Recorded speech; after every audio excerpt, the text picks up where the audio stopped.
Ready start. महोदय, यह मानना कि उनको रोका नहीं जा सकता गलत है। इस महंगाई को रोकने के लिए कुछ विशेष कदम उठाने होंगे, कुछ विशेष काम करने होंगे। एक विशेष चीज़ जो इस बजट में आई है और जो घबराहट पैदा करने वाली है, यह है कि देश की पैदावार तो बढ़ रही है, देश का विकास तो हो रहा है, लेकिन इसके साथ ही साथ देश में बेकारी बढ़ रही है और ख़ास तौर पर पढ़े लिखे लोगों की बेकारी बढ़ रही है। लोगों का बेकार होना खतरनाक चीज़ है।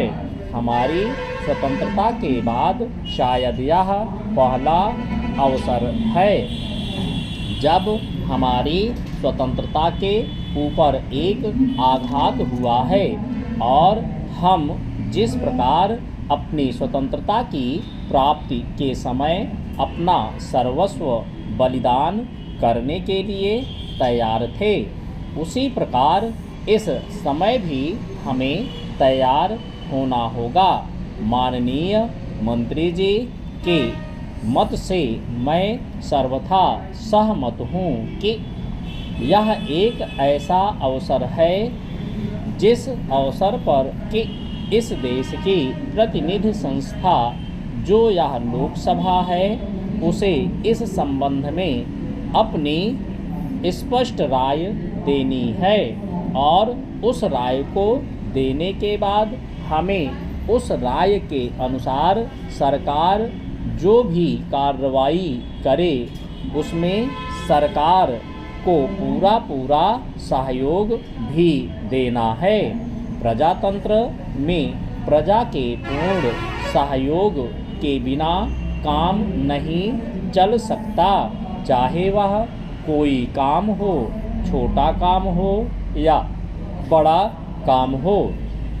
फिर यह तो हमारी स्वतंत्रता की रक्षा का प्रश्न है और ऐसे अवसर पर प्रजातंत्रवादी राष्ट्र को उसकी सारी प्रजा को सरकार के साथ सहयोग के लिए तैयार रहना चाहिए।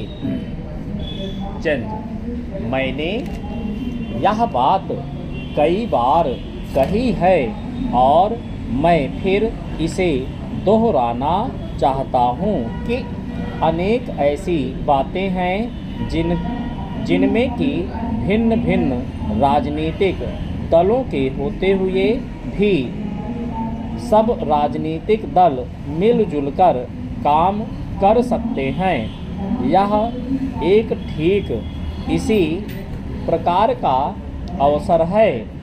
मैं अपने प्रधानमंत्री जी की वैदेशिक नीति का बड़ा भारी समर्थक रहा हूँ और कल इस सदन में इस संबंध में जो बहस हुई उससे भी यह पूरा परिणाम निकाला जा सकता है कि जहाँ तक हमारी वैदेशिक नीति के सिद्धांतों का संबंध है, वहाँ तक इस सदन का कोई दल, इस सदन का कोई भी सदस्य उन सिद्धांतों के विरुद्ध नहीं है।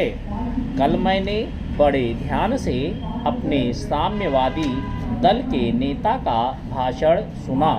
उन्होंने यह कहा कि मूल प्रश्न हमारी मूल नीति के समर्थन का है। चंद, महोदय, यह मानना कि उनको रोका नहीं जा सकता गलत है। इस महंगाई को रोकने के लिए कुछ विशेष कदम उठाने होंगे, कुछ विशेष काम करने होंगे।